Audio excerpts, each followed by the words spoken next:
আমি যখন স্কুলে যাইতাম দেখতাম সবারই হাত আছে, পা আছে, সবাই কত সুন্দর করে লিখতেছে, এক হাত দিয়ে লিখতেছে, অথচ আমি দুই হাত দিয়ে লিখতেছি। তখন অনেকেই দেখি হাসতো যে দেখ আমরা এক হাত দিয়ে লিখতেছি, মিনারা দুই হাত দিয়ে লিখতেছে। তখন খুব খারাপ লাগতো যে আল্লাহ কেন আমাকে এইভাবে সৃষ্টি করলো, ওদের মতন কেন আমাকে বানাইলো না, আজকে কেন আমি দুই হাত দিয়ে কষ্ট করে লিখতেছি। তারপর যখন মনে হলো যে দেখি রাস্তায় দেখি যে আমার থেকে আরও অনেক খারাপ অবস্থা, আরও অনেক লোক আসছে যে তারা হাঁটতে পারছে না, তাদের হাত নাই, ওর কারো পা পর্যন্ত নাই। আমার তো দু হাত আসছে কিন্তু আমি তো লিখতে পারছি, তারা তো সেটাও পাচ্ছে না। যখন আমার চাচাতো বোন ফোন দিল, দিয়া বললো যে তোর বেগম রোকেয়া ইউনিভার্সিটিতে সাবজেক্ট আসছে ম্যানেজমেন্ট স্টাডিজ, তখন আমি অনেক খুশি হয়ে গেছিলাম যে শেষ পর্যন্ত আমার সফলতা হয়তো বা আমি দেখতে পাইলাম। তারপর বাসায় গেলাম, বাবাকে বললাম। বাবা প্রথমে খুশি হইল যে ভার্সিটিতে আমার মেয়ে চান্স পাইছে। পরবর্তীতে যখন তাকে বললাম যে এখন ভর্তি হইতে হবে, টাকা লাগবে, তখন আমার বাবা মানে ঘাবড়ে গেল যে এতগুলো টাকা তিনি কোথা থেকে দিবে। তখন বাবাকে বুঝাইলাম যে সবাই চান্স পেলে, ভার্সিটিতে চান্স পেলে বাবা মা খুশি হয়ে যায়, আর আপনি সামান্য কটা টাকার জন্য ঘাবড়ে যাচ্ছেন। তখন আমার বাবা বলল আমাদের মতন দিনমজুরের কাছে এই কটা টাকা অনেক কিছু, আমি তোমাকে কীভাবে জোগাড় করে দিব, আমি পারবো না জোগাড় করে দিতে। আমি বাসায় আসলাম, সে কান্না শুরু করে দিলাম যে কী করব, কীভাবে কী করব, কোথায় এতগুলো টাকা পাবো। আমার প্রাইমারি ভর্তি হওয়ার পরে professor doctor Shawkat Ali sir উপাচার্য, উনি আমার সম্পূর্ণ ভর্তির টাকা বহন করেন এবং পরবর্তীতে জানান যে তোমার যে কোনো সমস্যাতে আমরা তোমার পাশে আছি, তোমার ভার্সিটি কোর্স কমপ্লিট করতে যা যা লাগে আমরা তোমাকে সম্পূর্ণ সহযোগিতা করব।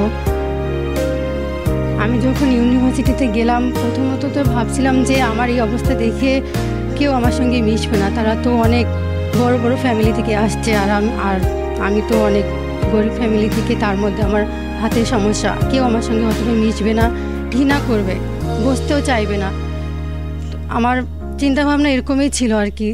তারপরে যখন ক্লাসে গেলাম দেখলাম আমাকে দেখে সবাই খুশি হয়ে গেছে যে তোর এই অবস্থাতেও তুই ভার্সিটিতে চান্স পাইছিস, আর আমরা এত ভালো পজিশনে থাকার পরেও চান্স পাই না।